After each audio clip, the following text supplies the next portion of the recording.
자, 63차 시입니다. 3.1 운동을 전개하다 이고요. 이전차 시 진단평가부터 보도록 하죠.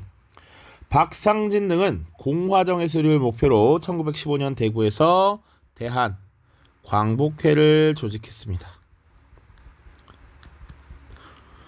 뭔가 펜이 얇아졌네요. 8. 오케이.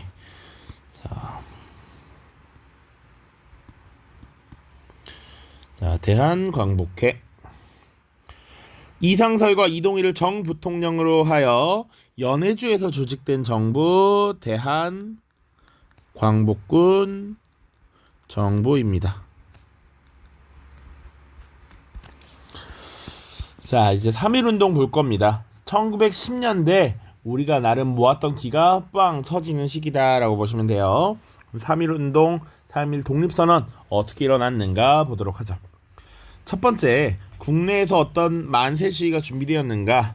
자, 당시 어쨌거나 당시 식민지 조선인들의 정신적인 지주, 버팀목이었던 국왕 고종이 승하합니다. 죽었다는 얘기입니다. 자, 그런데 사실은 고종이 독살당했다라고 하는 독살설이 퍼지게 돼. 그러니까 이런 음모론이 퍼지게 되면 괜히 더 분노에 휩싸이게 되죠. 그러다 보니 반일 감정이 고조되었고요.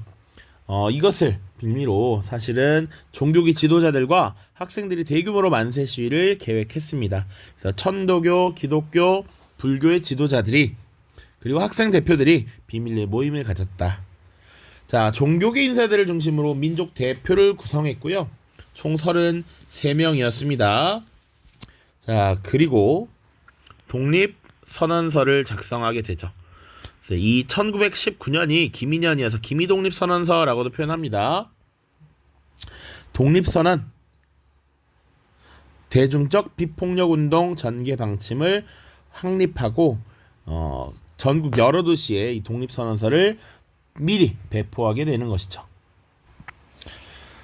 자, 그리고 만세 시위의 전개 과정을 보시면요. 1919년 3월 1일에 민족대표 33인이 민족 대표들이 태화관이라고 하는 식당에서 조용하게 독립선언을 합니다.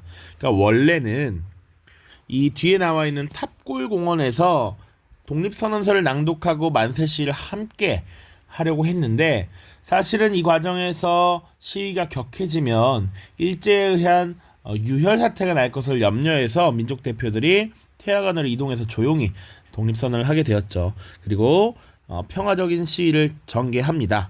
그러니까 이 말은 태화관에서 독립선언하고요. 이들은 자진신고해서 체포가 됩니다. 그리고 사실은 대표들이 오기까지 기다리던 학생과 시민들은 그들이 독립선언서를 또다시 발표하고 평화적 시위를 전개했다라는 것이죠. 그리고 비슷한 시기에 이미 독립선언서가 배포되었기 때문에 전국의 여러 도시에서 독립선언과 만세 시위가 함께 전개가 되었고 이에 일제는 군대와 경찰을 동원해서 탄압을 하기 시작했습니다. 그럼에도 불구하고 이 만세 시위는 계속해서 지속되었다라는 것이죠. 자, 두 번째 보시면 만세 시위의 발전과 일제 탄압이라고 되어 있는데 여기 빈칸에 들어갈 말은 기본적으로 만세 시위의 발전이죠. 만세 시위.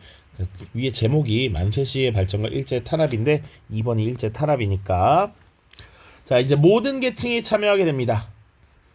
다양한 계층, 남녀노소 불문하고 참여를 했다라는 겁니다. 학생들은요 다 같이 학교에 가기를 거부하면서 만세운동을 벌였고요. 상인들은 철시 자신들의 점포를 문을 닫고 철수하는 이런 모습도 보여줬습니다. 또 노동자들도 파업을 하면서 모든 계층이 함께하는 이런 운동을 전개했다. 그리고 점차 도시에서 농촌 지역으로 확산되면서 농민들이 적극적으로 참여했고요. 그리고 유생들 그리고 마을 이장들이 만세 시위를 주도했다라는 겁니다.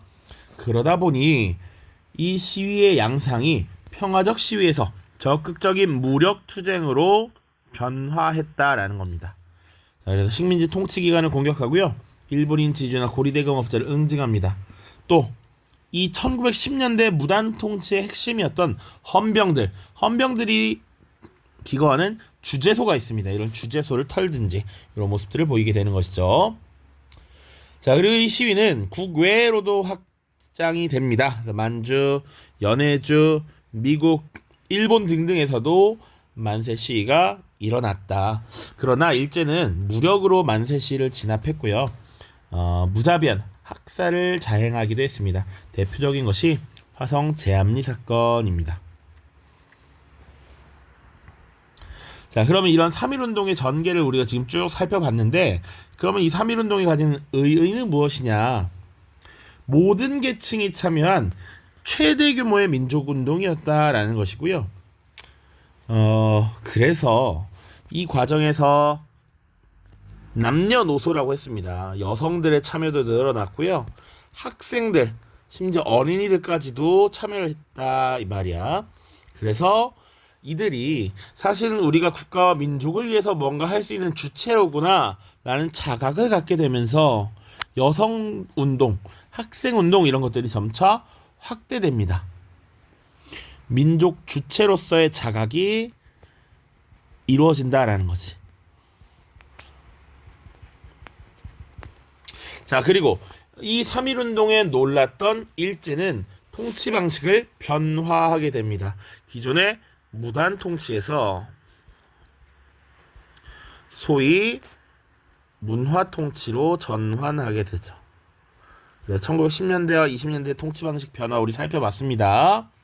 자, 또 영향 보시면, 자, 이 3.1운동이 전국적으로 퍼져나가고 국외로 퍼져나가는 과정에서 사실은 좀 더 효율적으로 일제를 당황시키고 괴롭힐 수 있었다라는 생각이 든 거죠.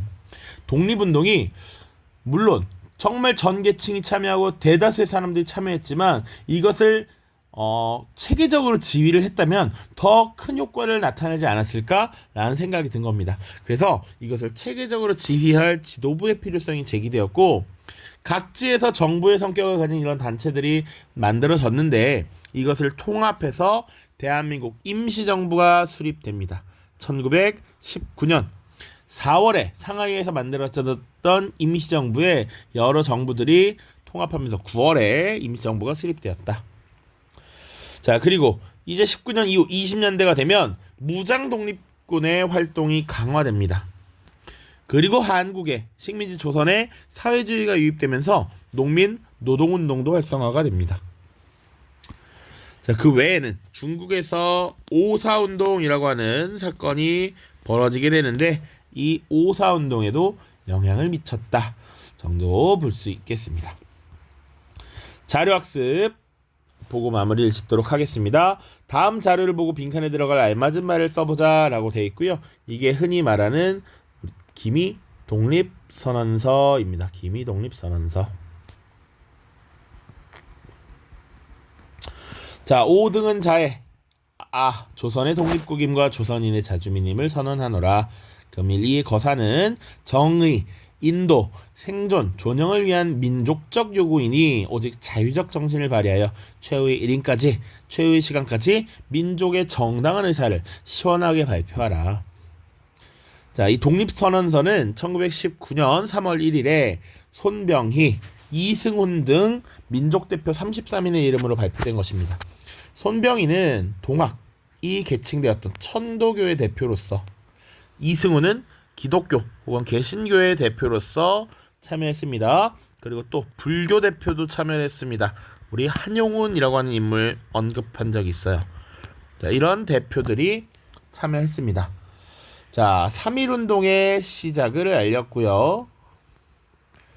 독립선언서는 종교단체와 학생 조직을 통해 경성, 지금의 서울이죠. 그리고 지방의 여러 도시에 몰래 배포됐습니다. 비폭력 만세 시위로 전개된 3.1운동에 대해서 일제는 무자비한 탄압을 또 자행하기도 했죠. 2번입니다. 일제는 지금 이렇게 만행을 벌이면서 무자비한 탄압을 보여주긴 했는데 4월 만세 시위가 격렬해지자 화성, 제암리를 비롯한 전국 각지에서 우리 민족의 무자비한 학살을 자행했습니다. 자, 이렇게 3.1운동 지금 살펴봤고요. 다음 영상은 임시정부 파트입니다. 임시정부 살펴보도록 하겠습니다. 안녕.